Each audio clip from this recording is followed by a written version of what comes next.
And who is the favorite character on Friends, Howard, from the TV Guide poll? Courtney Fox? No. It's Courtney Cox. The favorite one? Yeah. Jennifer Aniston. No. Phoebe. No. David Schwimmer. No. I don't know who David Schwimmer is. I'm talking about a character here. Oh. I mean, those aren't their real names? No. Which character? Do you know any of their names, sir? I know them all. Chandler is David Schwimmer. Is it? No. I don't know. I don't know their names. Played by Matthew Perry. I'm sorry. Yeah, Matthew Perry. Information going, is it? Is it? I don't know which one is which. I watch that show sometimes. I watch it sometimes. I've never seen it, so I wouldn't know one from the other. You should consider yourself above the fray, the fact that you cannot watch that show. I watched it because everyone was watching and telling me how great it was. I tried that. It didn't work for me. It was fun. I mean, it's okay. It's a light show, you know? I guess I have deeper thoughts. Well, I found it very frivolous and didn't have time for it. You're friendless. And you're keeping it that way. You don't want any friends. These friends I won't even have. You want to go where nobody knows your name. I remain loyal to the nanny. Do you? I watch that every once in a while. Yeah, I like that one. My parents like that show, The Nanny. Yeah. Well, we're on the same wavelength, me and your parents. I'm about their age now. Yep. Yeah, you're almost there. What else is in the news? Well, of course, we're still trying to figure out what brought down Flight 800. Isn't it weird how my father sits by the radio and listens to me all morning? And then calls up to tell you exactly what you meant to say. Yeah. And what's funny about it is, my entire life, I tried to get my dad to listen to me and just talk to me. And he only likes to listen to you on the radio. Somehow I become more intelligent when I'm on the radio, and he's willing to listen. If I sit in person and talk to him, he gets crazy. If you could have been on the radio as a child, right, he would have listened to you. That's what I needed, a radio show. Then he would have talked to me. What? Broadcast from your room. Right. Believe me, I tried that. Yeah, maybe if you had talked him through a megaphone or something, even at home, it would have helped. Right. Let me take a break, Robin. We'll come back and do more news. We'll talk about Flight 800 when we come back, then. Oh, good. You're listening to The Howard Stern Show. You're listening to The Howard Stern Show. Howard Stern. What else is in the news, Robin? I was talking about Flight 800, TWA Flight 800. Yeah. The investigation continues. Still no definitive word on what brought down the plane. They now are turning their sights to possible mechanical failure again with the investigation of some exploded fuel tanks. And the investigation will turn to recovery of wreckage as opposed to recovery of bodies now that they have, for the last 2 days, found no bodies. So that's what's going on with Flight 800 and the latest update on where we are in that investigation. The flight recorder data told us nothing. So we still don't know why this plane fell out of the sky. And one guy come up to me yesterday and said it was the Martians that they just discovered had done it. The Martians threw rocks at the plane. Volcanic rock. So all conspiracy theories are now coming together. Meanwhile, the Suffolk County medical examiner came under fire for not identifying bodies quickly enough, and he's a little bit tired. He was too busy to respond to the criticism he was getting early on in the aftermath of the crash. Yesterday he was interviewed on Primetime Live, and he says he doesn't think any medical examiner's office in the country could have worked faster than he did. What's his name? Dr. Wetley? Charles Wetley? Well, you got a lot of doctors in here. Well, I agree with the doctor. I was one of the few people who didn't criticize him. We averaged less than 1 hour per body. Less than 1 hour to get identification, to get all the body processing done and get more than half of them identified. That's less than 1 hour per body. That's about 90 hours. There's, I don't think, any medical examiner's office that could have done it faster. Hear, hear. He says that as a result of Flight 800, he doesn't think he'll ever forget what he has seen. But he does say some of the injuries to the crash victims lead him to believe there was an explosion on the plane. If you have a injury pattern involving abdominal and chest injuries, for example, in the front part of the plane with relative sparing of, say, head and pelvis, that's a lot different than we saw, for example, in the middle part of the plane. I don't know what he said. Well, that's apparently what some they look at. They look at where the body is injured. Is it the head and the pelvis, or is it the chest and the abdomen? And when you see that, you think explosion. I thought they did a pretty good job. I mean, who expects to be examining, hundreds of bodies? I mean, they're not equipped for that. The medical examiner usually gets 1-2 bodies a week. Well, you have to understand that the families are suffering terrible grief, and they have to let it out some way. So they start to attack the people who are trying to help them. You're trying to... some guys come back as a fingernail. You try to identify a guy from a fingernail. That's what the reality is. Some people, you look at their face and you go, okay, Sometimes some of these people are a fingernail. It's not easy. Whatever they bring up. Yeah. Who even knows? You know what I would do? If I was the medical examiner, I would have got... This is how lazy I am. I would have gotten the list of people on the plane and say, okay, we found everybody. They're all there. And just would have divvied up the parts and given it to everybody. Even if you didn't have parts, give them some parts. Give them some parts from somebody else. Are they going to know? Here's a foot. This is all we got from your husband. Go home and bury your foot. I know I would do that. When I was a program director of a radio station, I used to just say to the jocks, because we had religious programming, I would just say to them, these records and all this stuff would come in with religious Mount Maryknoll College presents, the Reverend, so... I said, just take the same record and play it every week. Nobody listens to this station. So they would never vary the sermon? We never. We never got a complaint. The general manager never heard the shows. It's one of the greatest accomplishments of my career. So you prove that nobody listens. Because the previous program director would go nuts because the hardest part of his job was organizing the religious shows because you had to send them back to the companies. You had to have them boxed and crated and identified when they played. You'd have to log when their thing ran, when their commercial ran within the show. Some of the shows actually had commercials, but their commercials would be like send money. And you'd have to log everything. I just would take all of that, throw it in a big bin, and I had the same record, one I knew that played every week. I was so proud of that. I was like, I didn't get into radio to keep track of religious records. And that's that. And that's what I do as a medical. You would have handled this tragedy the same way. I think I would have tried at the beginning to identify everyone. Then when they started complaining. Yeah, I just would have been like, you know what, screw them. I'm never going to know. They're never going to know the difference. I'm not even sure I know the difference between this guy's thumb and the next guy's thumb. Here, this is Bob Smith's thumb. This is Aunt Gertrude's fingernail. And there's your remains. Make them feel better. Right. I found everybody. Everybody went down. No, obviously, there's no survivors. And then when they kept bringing up more bodies.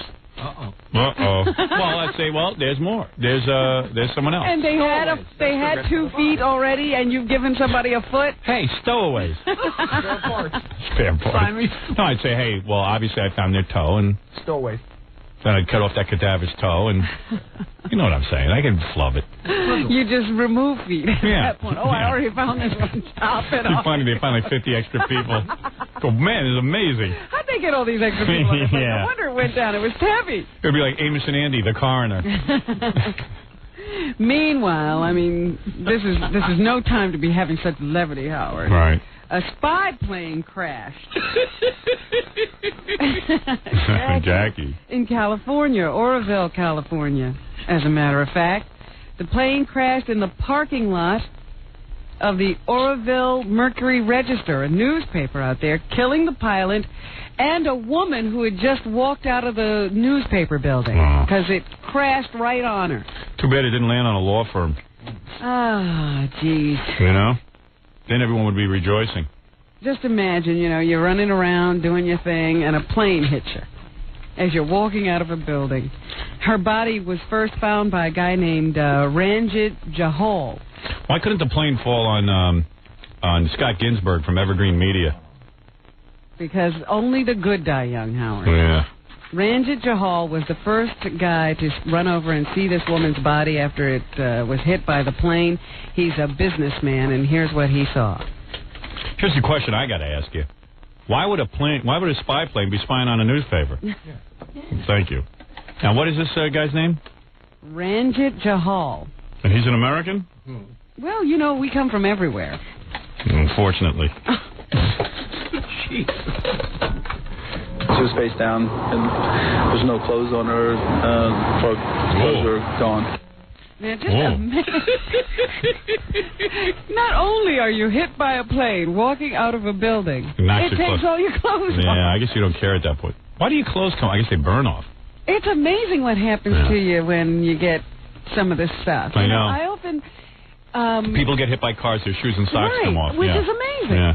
Why would that happen? I don't know. Doesn't make any sense at all, but that's exactly how they're found. Maybe when you hit, you get really horny and you try to take your clothes off so you can have sex for the last time. Think about that. Like if you knew you were dying. You think that's it? Yeah, sure.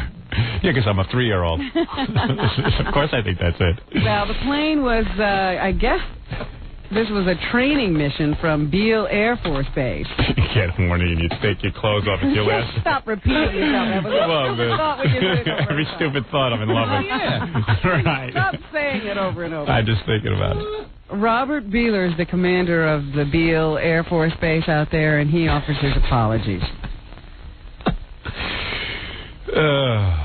Could you play the commander? Who is this? Stop falling in love. Robert I am Beckler? sorry. Robert Beckler. Beeler. Beeler. Somebody write these names down right. I again would like to just express my sympathy not only to Captain Roby's family but also to the family of the fatality that occurred from Orville. Right. Well, it's a sad story. It is. It is a horrible story. Come on, Jackie. All the ways to die. Right. It's incredible. Yesterday I was telling you about that vampire rapist. Yeah. Guy who kidnapped a hitchhiker, 19-year-old hitchhiker in 1985, repeatedly raped her and used an intravenous device to drain nearly half of her blood so that he could drink it. Obviously, this guy is nuts. Why do we have to let him out? They're letting him out. Yes, how can they it have be? to let him out, and they say, well, we'll watch him very closely. Well, then keep him locked up. Yeah, that's the best way to watch him. Put a wooden stake in his heart, too, so he can't rise every day. Oh. We make no sense in this country. No, I don't get how a guy who does that. Because you know how long we're going to watch him. 10 minutes. As long as people are watching us watch it. Right. And then we're going to stop watching, and he'll go off and grab somebody else and drink Drain their blood. Unbelievable. I wish a plane would crash on him. Crutchley, he used to be an engineer or something, apparently one of these brainiacs. He was he's now 49. He was married with a 4-year-old son when he captured the woman. A neighbor found her nude, bleeding, and handcuffed body after she'd escaped. He pleaded guilty to the sexual assault and served 10 years of a 25-year sentence. Why do we get 25 years? Oh, they get time off for good behavior. Oh. Well, there's no women to drink whose blood you can drink in prison. Put a few women in there, I bet you his behavior won't be so good. Of course he's going to be good. Right. Communities where he has ties don't want him.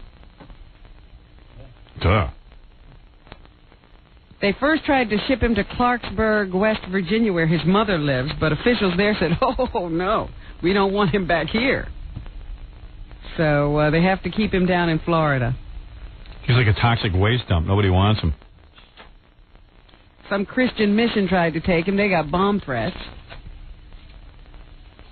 So, but some community is going to have to deal with this man. We are out of our minds. What else?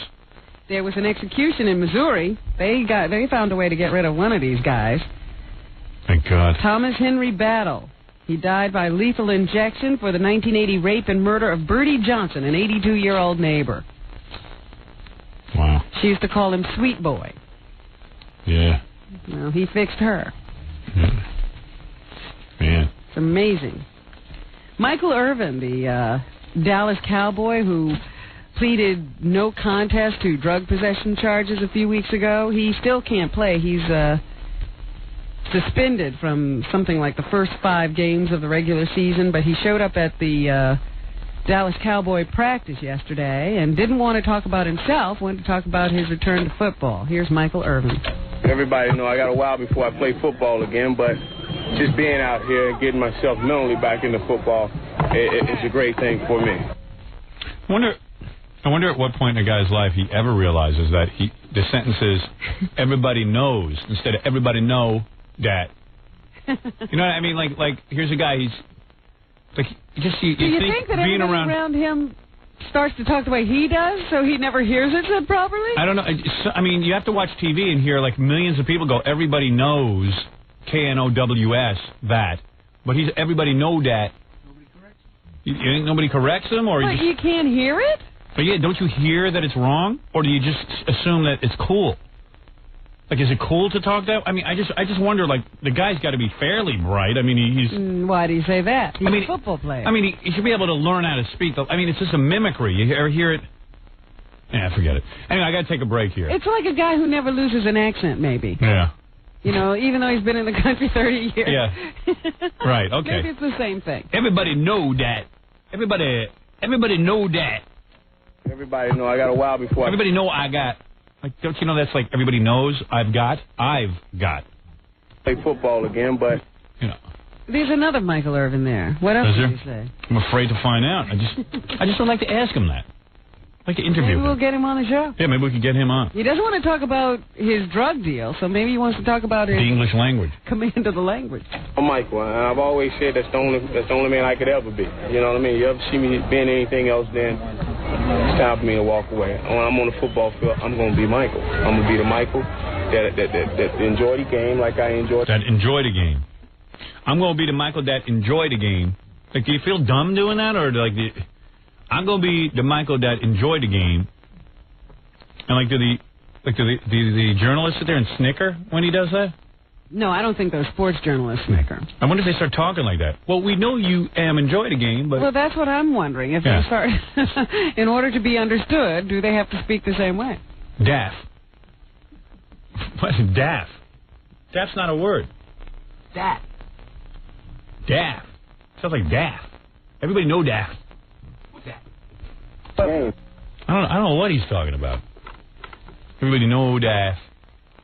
All right, I got to take a break, and then we'll come back. We can wrap the news, Robin, right after these words. You're listening to The Howard Stern Show. The Eagle. We're back with The Howard Stern Show. I want to F you like an animal. I want to F you from the inside. You know, I feel kind of funny. Sometimes I walk around singing that song. Yes. I'm like, what am I singing? Where do you do that, for the kindergartners? Anything else in the news, Robin? Of course there is. Go ahead. There's always something in the news, not the least of which is the GOP convention, which gets underway next week. Ugly battle going on in the platform committee over what language should be used about abortion in the Republican platform for this 1996 election, and the anti-abortion people won. Here is GOP Platform Committee Chairman Henry Hyde making the introduction of the platform.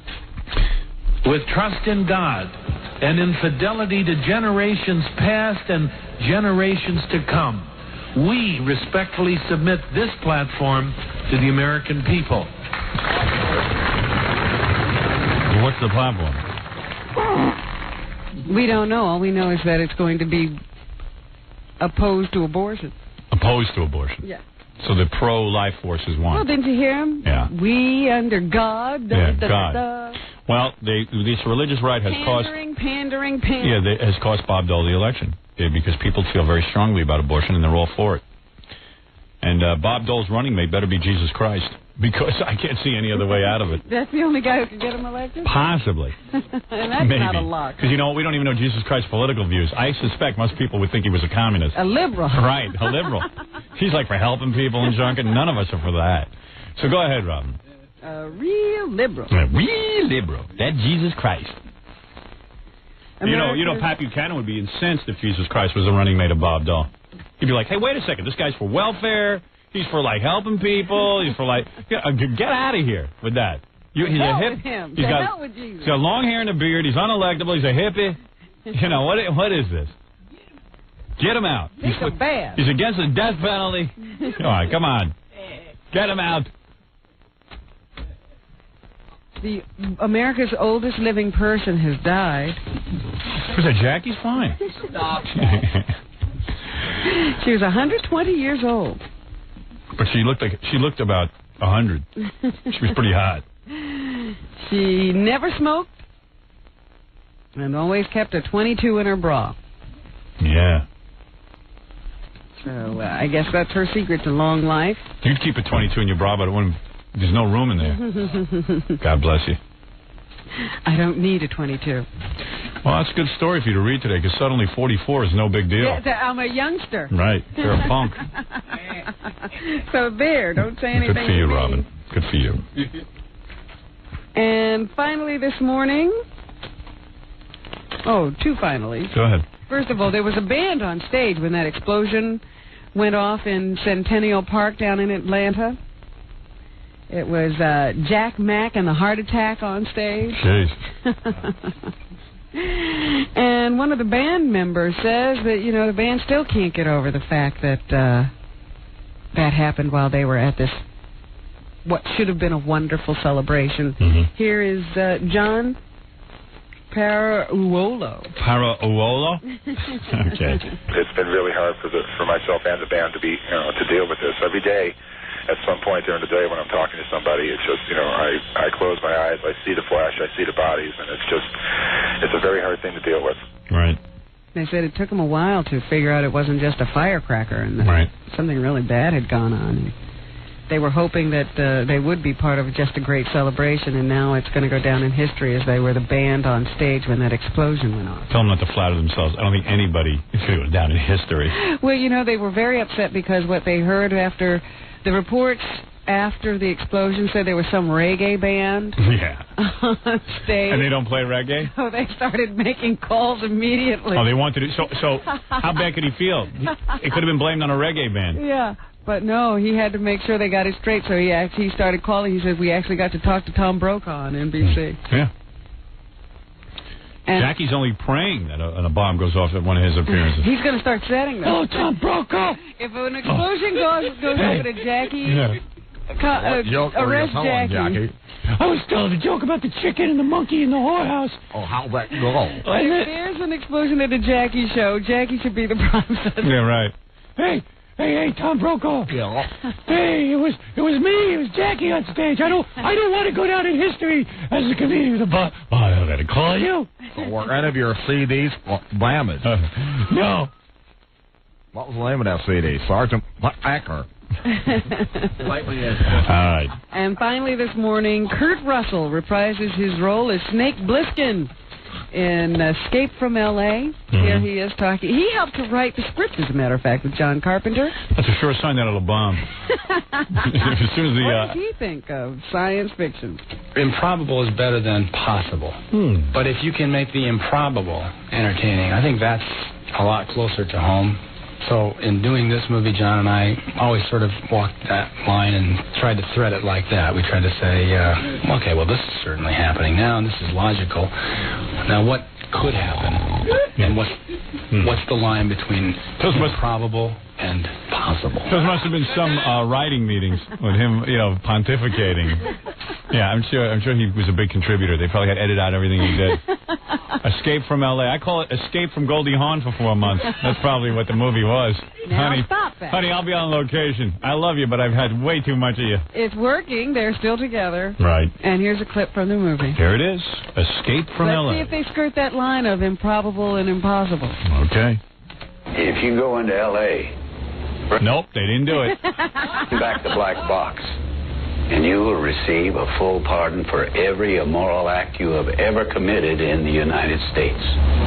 Sounds familiar. Immediate answer, yes or no. Yes. Who are you? I'm your president. All right, look. I'll see that on video. You just saved me $8.50. Thank you very much. I'm glad to be of service. I'll save it for when my movie comes out. Escape from L.A. All right, thanks, Robin. And happy birthday to my Robins, my Robin sweetie. This is your daddy calling. Jackie Penn, what will you do to celebrate today? Oh, I'll just... You'll be riding your horse? Day. I'll be spending some time with Blaze. Blaze will be your birthday pal? Yeah, and then I'll go out with some friends to make merry. Great. Any orgasms in today's future? I don't know. We'll have to see. It remains to be seen. Let's see what happens. Congratulations to you, Robin. Hey, now. Jackie Penthouse Marlin, 78 minutes of your dirty jokes on CD or cassette are certainly funny on the hysterical Sergeant Pecker. Only $12, $4 shipping and handling. August special, buy two, get one free. Call 1-800-323-KING. For filthy jokes and more Sergeant Pecker information, visit Jokeland on the web at JackieJokeman.com. But how much information do you need on Sergeant Pecker? Go get it already. Yeah, pick up the phone, you'll have it. You got to call his website for more information. If you're planning a wedding or party and you need a DJ, is there more information about the making of Sergeant Pecker on there? Information about everything on it. CD-ROM. If you're planning a wedding Jackie knows what blew up Flight 800. It's on his website. Yeah. I have proof.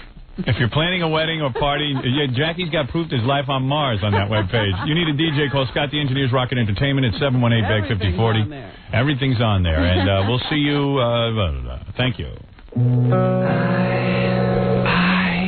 Is this the music from the station? Oh, this is good, man. The station's been playing real good music. I love this song. You're right. I do now love United States. Yeah, aren't they great? I wanna fry my bitch to this song. Fryer? Yeah, baby. In a hamburger I cooker. have a race across a grill. Yeah. I want to put my bitch on a grill and watch her raise cockroaches. This song makes me nuts. It makes me so sad. I saw them do this in concert, and there's all pictures of dead animals behind him. See, I don't know the video. Oh, my. No, this is what they do on stage. They lower a screen, and you can't even see Trent Reznor, and it's all dead animals. And if you want to get depressed, and I was high.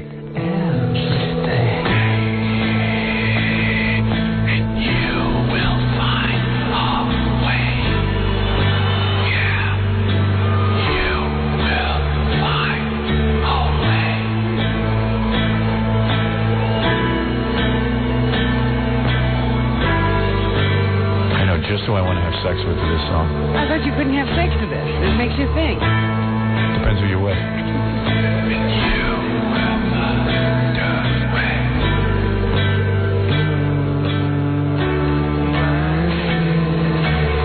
I know a girl who had sex with him. Said he is the most depressed man on the planet. It's no act. I could make it happen. Yeah. He said he's really super short, but real good in bed and cute. And so sad, but super sad. It's a real drag to be with him. Come here, He won't come in. I've invited him. You know who I want to have sex with this song? Your wife? No. Not my wife. No, I have to. Hot 97 is what I have sex with my wife with. I want Amy Lynn with Terry Hatcher's head. Amy Lynn's body, and you don't like Terry Hatcher's body? No, I want to cut off the head of Terry Hatcher and throw it on Amy's body. Well, that's nice. Why don't you write that to her on the email? All right, where's my computer, please? I wear this crown of... You can say that on the radio? I guess you can. If you sing it, the crown of S. I wear this crown of S. What the hell he's talking about?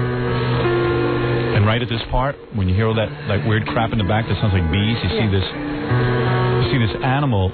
It's not decomposing; it's coming back together again. Oh, it's been. They run it backwards, so it starts out decomposing. All you see is a bunch of flies over this vomit stuff, and then all of a sudden it keeps going backwards, and this sheep forms, or something like a dog or something. I have seen that part. Yeah, recomposing.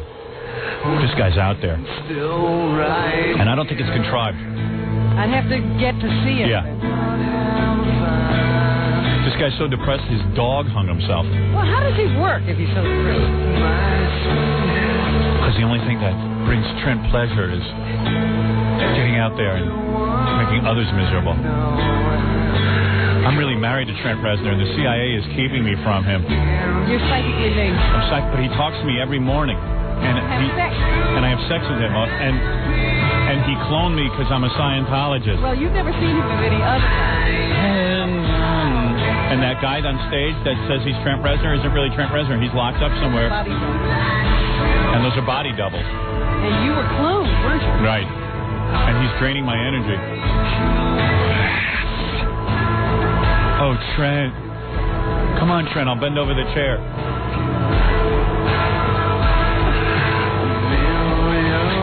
Wouldn't it be great if, like, Trent Reznor was just an act, and, like, when he gets home, he dances like a retard, and just, like, laughing all counting all his just money. A jolly guy kicking his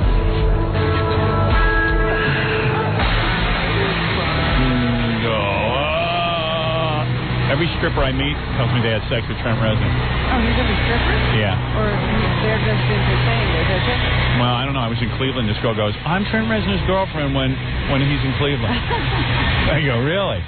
I said, well, I know your New York counterpart. How big is Cleveland? Then I met another girl the other day who had sex with Trent Reznor. Yeah? Yeah. Well, now we talked through the whole song. Let's hear it again. That's not the full CD version, though. No, it's not. Why don't we play the whole CD version? I don't know. That's a good question. Yeah. What's going on with that? Was it edited? Yeah. They Because do edits from time to time. they didn't do the whole musical middle part. The whole middle part. Right. All the weird sounds and crap. Chopped it out. No wonder he's depressed. Yeah, they're messing with his music. I'd be depressed. Got radio station people. I guess they did research and figured out people can't handle the whole song. I don't know why he recorded it. It's beautiful. Yeah, I know you goofed on me for being into them. No, I didn't goof on you. I simply said I didn't like them. Yeah. And you said you will. So you were right. Right. I admitted it. I could have kept my mouth shut. Yeah, that's true. Could we hear some more Trent Reznor? You've fallen in love with 9 Inch Nails. Remember you went to see him in concert? Yeah. I was like, oh, I wouldn't go because You I should have. You should have joined me that night. You would have had a great night. could have seen Trent for myself. Yep. It was a great show. I hung out in the sound booth. It was a whole little. Hurt myself today to see if I still feel. He hurt himself today to see if he still feels. Yeah, he's into all that self-mutilation and crap. But this is so real. The only thing that's real. Is he Polish? I'm going to cut myself to see if I can feel. Dude, go to a shrink. I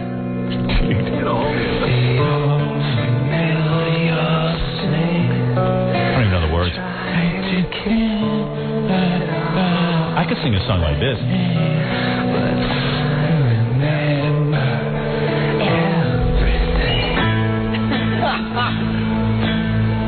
And when he sings, puts the microphone above his head because he's so short, and he tries to reach it. It's like a cool move. It's like... I would do that on stage, too. It's like he's reaching... Like, just lower the microphone, jackass. It's like, and he's got Whose mic is that? and he's got his shirt off and crap, and he's like, Oh, yeah. It's like one of those things. It's like... And he can't keep his shirt on. He's like, you will find a way. Oh, it's like a kid? yeah. And he's like, put your shirt down, you scrotum. Like he doesn't know he's lifting his shirt. Yeah, right, yeah. He knows exactly what he's doing. Bastard's gonna get laid. I think it's all an act. He rules, though. I want him to produce the soundtrack to my movie. And you will have it all. Although Oliver Stone let him produce the soundtrack to Natural Born Killers, and it sucked. Dude, I let him get out of control. You would control it? Yeah. I love anybody more miserable than me. I know he's got to be more miserable than me. It sounds it from this song. All right, I got it. I really got He seems to me like a guy who keeps himself locked in his house. Yeah. I don't know why I do it. I wonder why he does it. I don't know what I'm doing. Oh, I see. They bleep it a little bit. He goes, I wear that crown of... I thought it was a crown of shame. No. It's a crown of... No, that's terrible. I wonder if he has a fish tank in his basement like me. This week I relax. I wonder if he's taking a What smoking... is making everyone so miserable? Fred.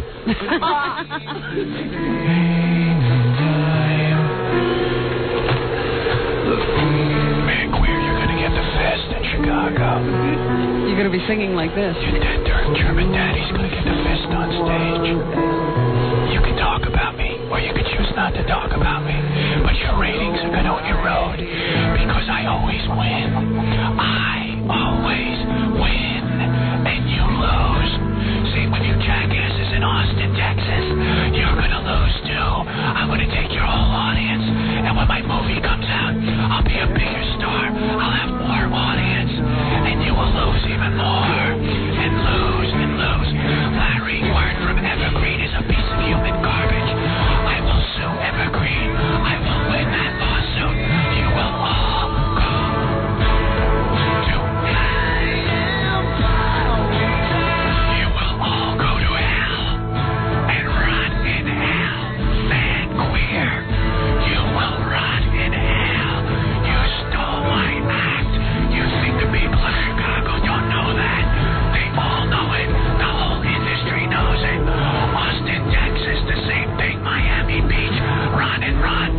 will all rot in hell as I fist your goddamn dead daddy's skull.